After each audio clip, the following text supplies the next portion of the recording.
हाँ जी, राम राम सारे भाइयों बहनों को। दोस्तों, मोदी जी के नए बजट के साथ बहुत लोगों के पिछवाड़े में आग लगी और बहुत लोगों के दिल खुश हो गए हैं। कुछ लोग बोल रहे हैं कि इस बजट में उनको कुछ नहीं मिला।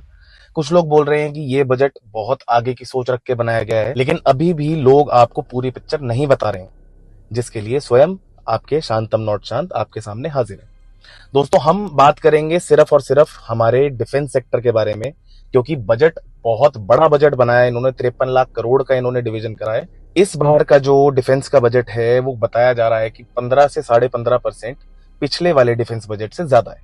अब वो 5 पॉइंट आपको बताता हूं, जिससे कि आपको पता लग जाएगा कि इंडिया की जो सरकार, आज की जो मोदी सरकार है, वो डिफेंस को लेकर कितना आगे की सोच रही है। तो दोस्तों, शुरू करते हैं सबसे पहले पॉइंट के साथ।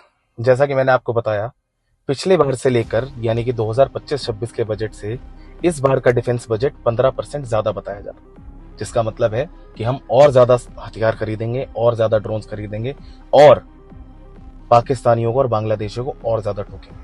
अब आते हैं दोस्तों दूसरे सबसे बड़े पॉइंट, 6 लाख करोड़। ध्यान से सुनिएगा, मुझे तो ये भी नहीं पता जीरो कितने आ रहे हैं इसमें। 6 लाख करोड़ हम खर्चेंगे अपने 2026-27 के डिफेंस बजट पे, जो कि पिछली बार से बहुत ज्यादा है। तीसरा और सबसे जरूरी पॉइंट, हमें खुद पता है कि बहुत सारे डिफेंस की चीजें हम इंपोर्ट करते हैं, वो ठीक है, लेकिन आत्मनिर्भर डिफेंस बजट बनाने के लिए मोदी सरकार ने 1 लाख करोड़ अलग से निकाल के रखा है, जिसमें हम ड्रोन्स बनाएंगे, जिसके अंदर हम एयरक्राफ्ट बनाएंगे, जिसके अंदर हम हेलीकॉप्टर्स बनाएंगे, टैंक्स बनाएंगे। उसके लिए 1 लाख करोड़ अलग है। चौथा पॉइंट, हम लोग टेक्नोलॉजी में आज भी यूएस और चाइना से बहुत पीछे चल रहे हैं। अपनी मिलिट्री को हाई टेक एडवांस्ड एआई यानी आर्टिफिशियल इंटेलिजेंस से लैस हथियार प्रोवाइड कराना, स्कैनर्स प्रोवाइड कराना, रेडार्स प्रोवाइड कराना, उसके लिए अब एआई के ऊपर और ज्यादा फोकस किया जाएगा, और उसे भी मिलिट्री और डिफेंस के ही बजट में डाला जा रहा है। ये पहली बार हो रहा है इंडिया की हिस्ट्री में। दोस्तों, पांचवा और सबसे इंपॉर्टेंट पॉइंट, कोई भी आर्मी बिना इंफ्रास्ट्रक्चर के लड़ ही नहीं सकती। आपको एयरफील्ड्स बनानी पड़ती हैं वॉर के टाइम पे। आपको रोड्स ऐसी ऐसी चाहिए इंडिया के बॉर्डर एरियाज में, जहां से आर्मी की पूरी पूरी फ्लीट्स एक बार में निकल सके, आर्मी के ट्रक्स निकल सके, आर्मी के टैंक्स निकल सके। उस इंफ्रास्ट्रक्चर को बनाने के लिए 50,000 करोड़ अलग से निकाला जा रहा है, जो कि हमारी बॉर्डर डेवलपमेंट जो ऑर्गेनाइजेशन है उसको दिया जाएगा। सड़कें बनेंगी, टनल्स बनेंगे, ताकि आर्मी को एक जगह से दूसरी जगह तक पहुंचने में टाइम ना लगे, जैसा पिछली वॉर्स के टाइम पे होता आया। इज्जत चाहिए, इज्जत फुल।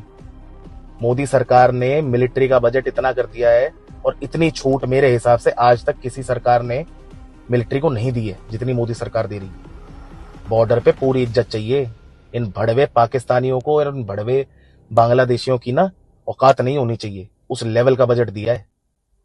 जो लोग बोल रहे हैं आपको, जो लोग गुमराह कर रहे हैं कि डिफेंस के इस बार तो डिफेंस का बजट कम कर दिया सरकार ने, हेल्थ सेक्टर का बजट कम कर दिया सरकार ने, एजुकेशन सेक्टर का बजट कम कर दिया।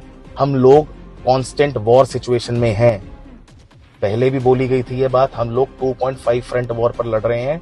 पहले हम सिर्फ और सिर्फ पाकिस्तान और चाइना को एज अ थ्रेट गिनते थे, अब वो 2.5 फ्रंट 3.5 फ्रंट में कन्वर्ट हो चुका है। बांग्लादेश भी आपके एंटी, पाकिस्तान भी आपके एंटी, चाइना भी आपके एंटी, और वो जो 3.5 में जो आधा है, वो हमारे अंदर के जो जयचंद बैठे हैं ना, उनके बारे में तो अभी तक कोई बात ही नहीं हुई।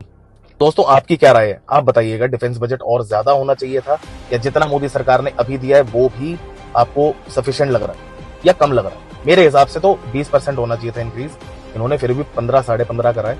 आपके क्या थॉट्स हैं? कमेंट सेक्शन में जरूर बताइएगा। ऐसी और वीडियोस मैं बनाऊंगा हर एक सेक्टर को लेकर, तो बने रहिएगा सीरीज के अंदर। जय हिंद, जय जय श्री राम।